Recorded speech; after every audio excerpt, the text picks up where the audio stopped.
Hey guys, welcome back to Kevin is Jeep.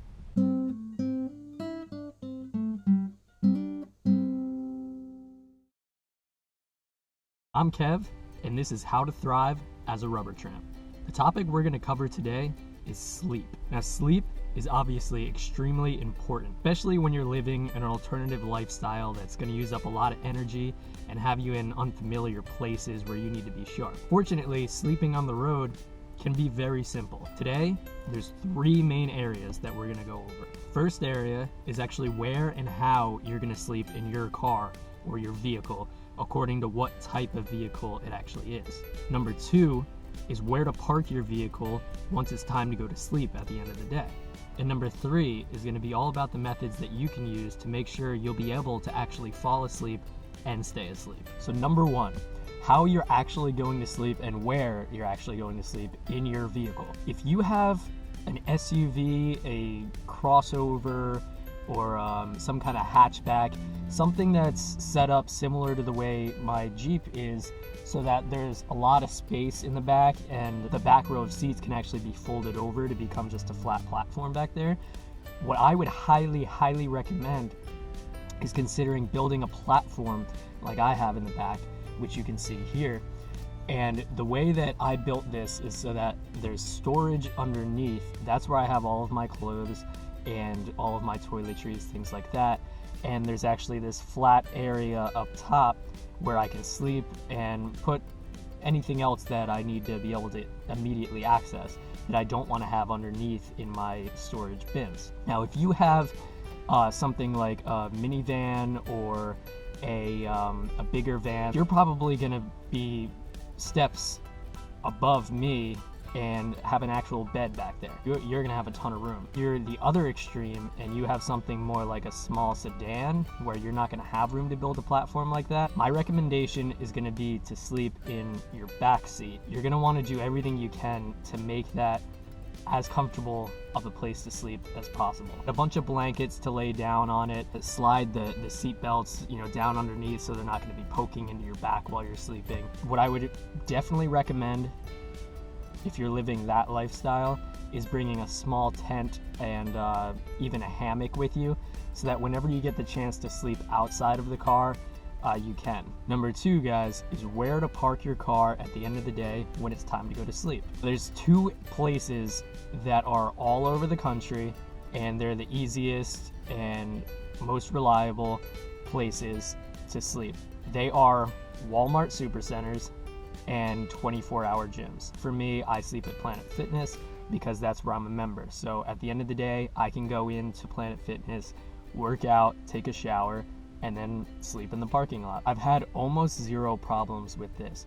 The only reason I say almost 0 is because just the other night, sleeping at a Walmart parking lot, I did have a police officer come up to me. I was worried that it was going to be about me sleeping here, but fortunately they were just looking for a shoplifter. He told me that the description they received was that it was a scruffy man with a dark jacket, and she looked at my beard and said, "That's way more than scruff." But other than that, I really have had no problems sleeping at Walmart parking lots or Planet Fitness parking lots. You might be thinking, okay, that's great that it's easy to sleep at Walmart and to sleep at gyms. What about those places where you sleep and you wake up and have a beautiful view over a lake, or that you can see the sun rising?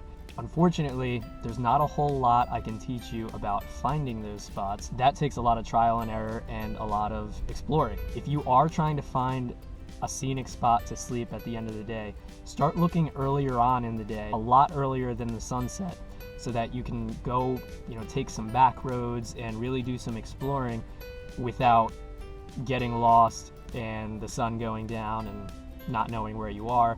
Number 3 is how to make sure that you're going to be able to fall asleep and stay asleep while you're sleeping in your car.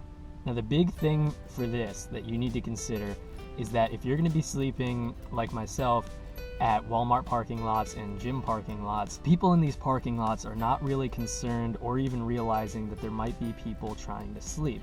For this reason, your best friends are going to be earplugs.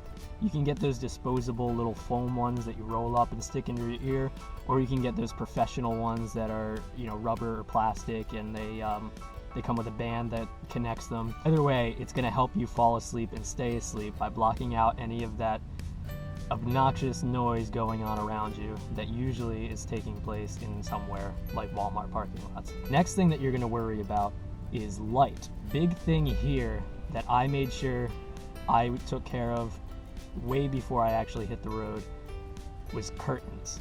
You're gonna wanna make sure that you can block as much light out of your vehicle at night or during the day as possible. You can see the curtains that I have here. I simply screwed hooks into the car at certain corners where I wanted the curtains to be, put paracord through those hooks, and then took sheets to work like curtains. There's a loop here that the paracord goes through, and now I can just slide them shut. They work pretty well. Though these curtains aren't any kind of special blackout thing like that, my rear windows and my rear windshield all pretty tinted, so I really don't have much trouble anyway with light coming in.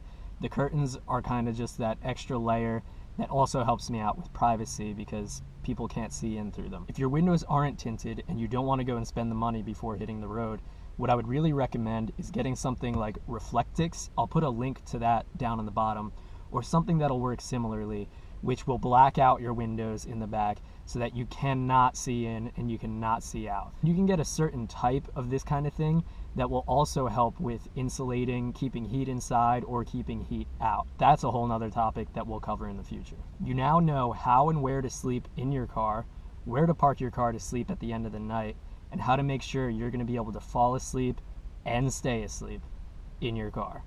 If you guys have any questions, if there's anything that you wish I would have covered that I didn't, leave a comment down below. If you like this video, make sure you hit like and subscribe to my channel for more tips on how to thrive as a rubber tramp. As always, thank you guys so much for watching, and I'll talk to you soon.